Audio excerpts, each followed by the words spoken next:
शाम को आते हुए राशन लेते आना और हाँ, मुन्ना के स्कूल में फीस भरनी है, उसके लिए पैसे देते जाओ। बीवी की इस मांग पर जेबें उल्टी करके दिखाने के सिवा बड़े के पास कोई दूसरा उत्तर नहीं था। माथे पर चिंता की शिकनों के साथ सवेरे तो बड़ा भाई अपने काम पर निकल गया, लेकिन उस शाम उसने पूरे परिवार के सामने इस आर्थिक संकट को दूर करने के लिए एक प्रस्ताव रखा। क्यों न हम उस प्लॉट को बेच दे जिसे बाबूजी ने लक्ष्मी को शादी में देने के लिए खरीदा था। बेटी को दी हुई चीज वापस नहीं मांगते पाप लगता है। लक्ष्मी का जन्म होते ही घर खुशियों से भर गया था, तभी तुम्हारे बाप ने ये तय कर लिया था कि ये प्लॉट लक्ष्मी का है, जो उसे उसकी शादी में दे दिया जाएगा। माँ ने अपना विरोध जताते हुए कहा। कौन सी बेटी? वो बेटी जो प्रेम विवाह कर घर की इज्जत को खाक में मिला गई और पिताजी की अंतिम यात्रा में भी न शामिल हुई। बड़े ने टॉन्ट मारते हुए कहा। मेरा मुंह मत खुलवा, यहाँ कौन नहीं जानता कि लक्ष्मी को उस दिन गली के नाके से ही लौटा दिया गया था और उससे अपने पिता से आखिरी बार मिलने का हक भी छीन लिया गया था। माँ ने बेटी का पक्ष लेते हुए कहा। माँ के इस वार से दोनों बेटे चुप हो गए। ना बड़ा बेटा कुछ बोल पाया, ना छोटे बेटे के मुंह से कोई शब्द फूटा। थोड़ी देर की शांति के बाद छोटा भाई बोला, प्लॉट बेच तो देंगे, पर क्या लक्ष्मी कागजात पर दस्तखत करेगी? मुझे नहीं लगता वो हमारा भला सोच भी सकती है। आखिर है तो औरत जात, पुरुषों की परिस्थिति कैसे समझ पाएगी? काफी वाद विवाद और सोच विचार के बाद सब इस बात पर सहमत हुए और पड़ोस के मोहल्ले की लक्ष्मी की दोस्त को बोलकर लक्ष्मी को घर आने का न्योता दे दिया गया।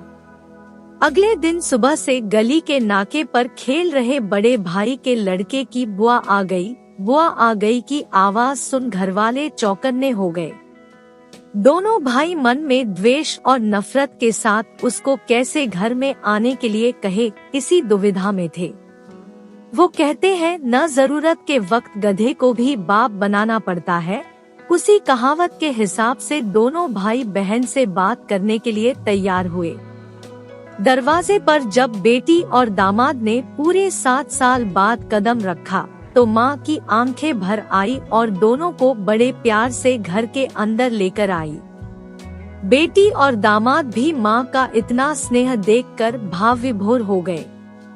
शाम को साथ में बैठे बेटी, दोनों बेटों और दामाद के आगे हिचकिचाते हुए माँ ने ही प्लॉट का मुद्दा उठाया। लक्ष्मी को थोड़ा अंदेशा था कि कोई बड़ी बात होगी। लक्ष्मी उसी दिन से ये सोच रही थी कि ऐसी क्या बात हो सकती है कि जो खड़ूस भाई उसे बाप का मुंह भी दिखाने के खिलाफ थे, वो अचानक इतने कैसे पिघल गए। लेकिन अब उसको सारी बात समझ में आ गई।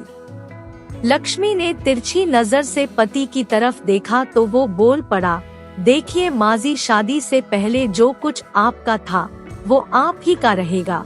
ना उस पर मेरा या लक्ष्मी का कोई हक था, ना है, नहीं भविष्य में हम मांगेंगे। इसलिए आप निश्चित होकर उस प्लॉट के साथ जो करना है कीजिए। आप जहां कहेंगे हम वहां साइन कर देंगे।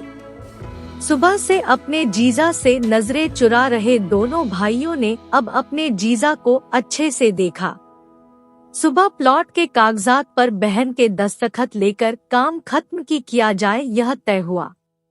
सब इस मीटिंग को खत्म कर उठ ही रहे थे कि टीवी पर अनाउंसमेंट हुआ कि आने वाले 21 दिनों तक देश में लॉकडाउन लगाया जा रहा है। लक्ष्मी के पति ने फोन पर बात करने के बाद कहा, अब हम क्या करेंगे लक्ष्मी? कल की बस भी रद्द हो गई है और 21 दिनों तक कोई बस नहीं है, हम तो फंस गए। इस खबर से दोनों भाई बहुत निराश हो गए, क्योंकि एक तो उनकी आमदनी कम थी और 2 लोगों का और खाने पीने का बोझा बढ़ गया था। लेकिन माँ अंदर ही अंदर खुश थी, क्योंकि इतने बरसों बाद घर वापस लौटी बेटी इसी बहाने कुछ दिन आराम से उसके साथ रह पाएगी। दोनों भाई छूटक सब्जी और फल बेचा करते थे। कुछ दिनों में ही लॉकडाउन के चलते और कोरोना वायरस के चलते लोगों ने उनसे सब्जियां और फल खरीदने बंद कर दिए। पहले से खराब उनकी आर्थिक स्थिति और ज्यादा खराब होने लगी और वह मन ही मन लक्ष्मी के कदमों को अशुभ मानने लगे। बहन और जीजा जी से उनकी यह हालत छुपी नहीं थी।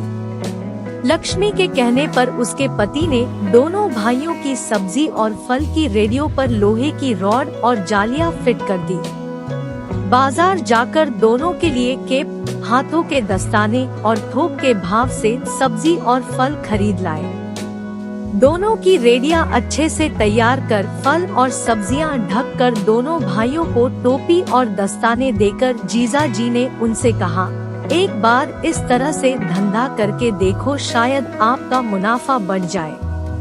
थोड़ी आनाकानी करने के बाद दोनों भाइयों ने जीजा जी के समझाए अनुसार धंधा शुरू किया। 2-3 दिनों बाद ही कोरोना से घबराए लोग अब ढकी हुई फल और सब्जियां और दस्ताने और सेफ्टी का ध्यान रखते बेचने वालों से ही फल और सब्जियां खरीदने लगे। इस तरह समझदार दामाद की वजह से धीरे धीरे दोनों भाइयों का धंधा अच्छा चलने लगा और उनके घर का गल्ला जो पहले खाली हो रहा था अब धीरे धीरे भरने लगा। माँ जैसे अपने मरे हुए पति से मन ही मन संवाद साधने लगी, देखो जी आपकी लक्ष्मी सच में लक्ष्मी है। उसके पाँव घर में पड़ते ही घर खुशियों से भर रहा है। दोनों भाइयों के आंखों में पहले जो गुस्सा था उसकी जगह अब शर्म ने ले ली थी। वह मन ही मन सोचते थे, क्या गलत किया था बहन ने जो हमने उसके साथ इतना बुरा सलूक किया। शादी ही तो की थी और शादी करने से पहले हमें बताया भी तो था। हम ही थे जो उसे स्वीकार नहीं कर पाए। दोनों भाइयों के मन में द्वेष और नफरत धीरे धीरे मिटने लगी थी। 21 दिन बाद जब दीदी और जीजाजी प्लॉट के कागज पर साइन करने जाने लगे तब दोनों भाइयों ने उन्हें रोक लिया और उनकी माफी मांगते हुए वो पेपर्स उन्हें देते हुए बोले, शादी के वक्त हमने आपको कोई तोहफा तो दूर की बात है आपका हक भी नहीं दिया, लेकिन अब इस प्लॉट को स्वीकार कर हमें प्रायश्चित करने का एक मौका दीजिए। सभी के आंखों में खुशी के आंसू आ गए और माँ ऊपर देखकर बोली, देखा आपकी लाडकी ने आज फिर हमारा घर खुशियों से भर दिया। दोस्तों आपको यह कहानी कैसी लगी कमेंट करके जरूर बताएं, हमें आपके जवाब का इंतजार रहेगा। अगर कहानी पसंद आए तो लाइक जरूर करें और ऐसी ही और कहानियाँ सुनने के लिए चैनल को सब्सक्राइब जरूर करें। आपका बहुत बहुत धन्यवाद।